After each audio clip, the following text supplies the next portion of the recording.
Shalom saudaraku, selamat berjumpa lagi dalam renungan pengharapan baru dari channel Terang Jalanku. Sungguh saya senantiasa bersukacita karena Anda semua senantiasa bersemangat dalam mencari kehendak Tuhan. Hari ini saya akan menyampaikan renungan dengan judul Jalan Tuhan Indah pada Waktunya. Tetapi sebelum kita mendengarkan kebenaran firman Tuhan ini, mari kita berdoa terlebih dahulu. Ya Bapa yang baik, kami bersyukur kepadamu atas anugerah hari ini. Kami datang ke hadapanmu dengan hati yang rendah hati, memohon bimbinganmu dalam renungan kami. Tuhan, kami merenungkan keajaiban waktu Engkau. Kami bersyukur atas janjimu bahwa segala sesuatu indah pada waktunya. Namun terkadang kesabaran kami menipis dan kami pun menjadi ragu akan rencanamu. Tolonglah kami ya Tuhan untuk lebih sabar menantikan saat yang tepat bagi segala sesuatu dalam hidup kami. Berikan kami iman yang teguh agar kami dapat terus berjalan dalam jalan-Mu, sekalipun kami belum melihat buah dari perjuangan kami. Terima kasih Tuhan. Dalam nama Tuhan Yesus Kristus kami berdoa. Haleluya. Amin. Saudaraku yang terkasih, kita semua pasti pernah mengalami kepahitan akibat perbuatan jahat dari orang lain.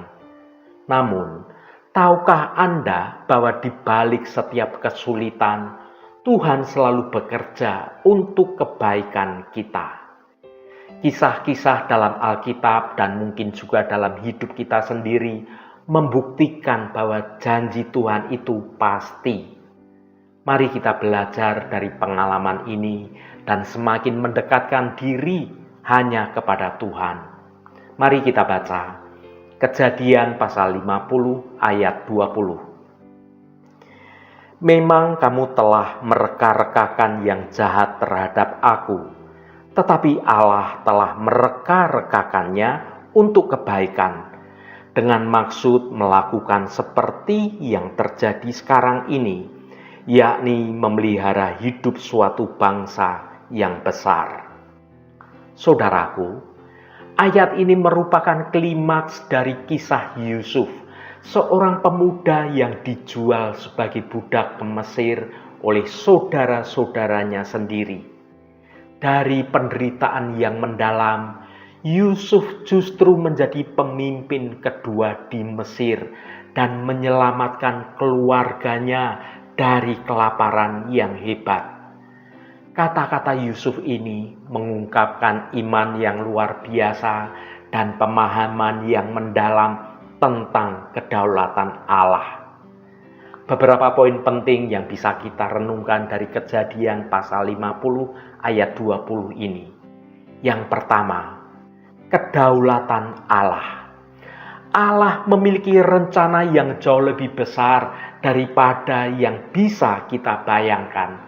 Bahkan dalam kejahatan yang dilakukan oleh manusia, Allah dapat mengubahnya menjadi kebaikan.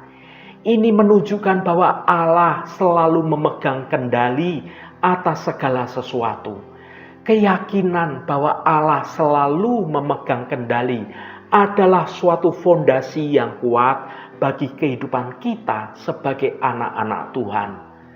Ketika kita benar-benar memahami dan menerapkan kebenaran ini, kita akan mengalami kehidupan yang lebih penuh damai, penuh sukacita, dan penuh pengharapan yang pasti dalam kebenaran Tuhan. Yang kedua, pengampunan. Yusuf memilih untuk mengampuni saudara-saudaranya yang telah berbuat jahat kepadanya. Pengampunan adalah buah dari kasih Allah yang bekerja dalam hati seorang yang percaya. Pengampunan adalah salah satu manifestasi dari buah-buah Roh Kudus yang bekerja dalam hidup orang percaya. Ketika Roh Kudus berdiam dalam hati kita, Ia akan menghasilkan buah-buah yang indah. Pengampunan adalah anugerah yang luar biasa dari Allah Ketika kita belajar untuk mengampuni, kita semakin menyerupai Kristus dan mengalami kebebasan yang sejati. Marilah kita terus berusaha untuk hidup dalam pengampunan dan menjadi saluran berkat bagi orang-orang yang ada di sekitar kita. Yang ketiga, harapan. Meskipun kita mengalami penderitaan dan ketidakadilan, kita dapat memiliki harapan karena Allah dapat mengubah segala sesuatu menjadi kebaikan. Apapun kondisi kita sekarang ini, jika kita senantiasa berharap pada Tuhan dan hidup dalam kebenaran Tuhan, Tuhan sanggup mengubah hidup kita, mendatangkan kebaikan bagi hidup kita yang selalu setia. Penderitaan dan ketidakadilan memang menyakitkan kalau terjadi dalam hidup kita. Tetapi kita tidak perlu menyerah pada keputusasaan. Allah yang Maha Kuasa, Allah yang Maha Baik, dapat mengubah segala sesuatu menjadi kebaikan, mendatangkan keberuntungan bagi mereka yang mengasihi Dia dengan sungguh-sungguh. Dengan memiliki iman yang teguh, kita dapat melewati segala cobaan dan menemukan harapan yang baru. Yang keempat, tujuan yang lebih besar. Allah menggunakan segala sesuatu, termasuk kejahatan, untuk mencapai tujuannya yang lebih besar. Dalam kasus Yusuf, tujuan Allah adalah untuk menyelamatkan sebuah bangsa. Dan ketika saudara-saudaranya berbuat jahat kepada Yusuf, di balik kejahatan yang diterima oleh Yusuf, itu dijadikan Allah untuk mendidik Yusuf. Dan akhirnya Yusuf menikmati berkat-berkat yang luar biasa. Apa saja yang dikerjakan oleh Yusuf dibuat berhasil oleh Tuhan. Mari kita merenungkan bersama mengenai konsep bahwa Allah menggunakan segala sesuatu, termasuk kejahatan yang dilakukan oleh orang lain pada diri kita, untuk mencapai tujuan Tuhan yang lebih besar terjadi, digenapi dalam hidup kita. Ini adalah sebuah konsep yang mendalam dan seringkali sulit dipahami bagi orang yang sedang ditimpa malapetaka akibat dijahati oleh orang lain. Namun ini sangat penting dalam pemahaman kita tentang iman, bagaimana Tuhan akan mengubah segala malapetaka yang terjadi dalam hidup kita mendatangkan kebaikan untuk kita. Konsep ini berakar pada keyakinan akan kedaulatan Allah atas hidup manusia. Ini berarti Allah itu memiliki kendali yang penuh atas segala sesuatu, termasuk peristiwa-peristiwa yang kita anggap jahat, yang kita anggap tidak adil. Meskipun kita tidak selalu mengerti mengapa hal-hal yang tidak adil, hal-hal yang jahat, hal-hal yang buruk terjadi pada kita. Kita percaya bahwa Allah memiliki rencana yang lebih besar dan Allah sedang bekerja di dalam hidup kita ketika kita hidup tetap setia, tetap hidup dalam kebenaran Tuhan. Saudaraku yang dikasihi Tuhan, seorang kawan mengirimi saya SMS yang menggelitik. Aku meminta dari Tuhan setangkai bunga segar. Tuhan memberiku kaktus yang jelek dan berduri. Aku meminta kupu-kupu. Tuhan memberiku ulat. Aku kecewa dan sedih. Namun, beberapa hari kemudian, kaktus itu berbunga sangat indah sekali. Dan ulat itu menjelma menjadi kupu-kupu yang amat cantik. Itulah jalan Tuhan, saudaraku, selalu indah pada waktunya. Saudaraku, jalan Tuhan memang kerap kali terlihat sukar, sulit dipahami dengan pikiran manusia yang terbatas ini. Kisah Yusuf contohnya.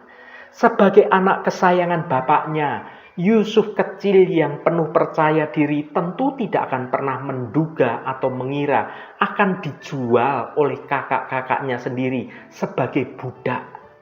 13 tahun yang sulit dilalui oleh Yusuf.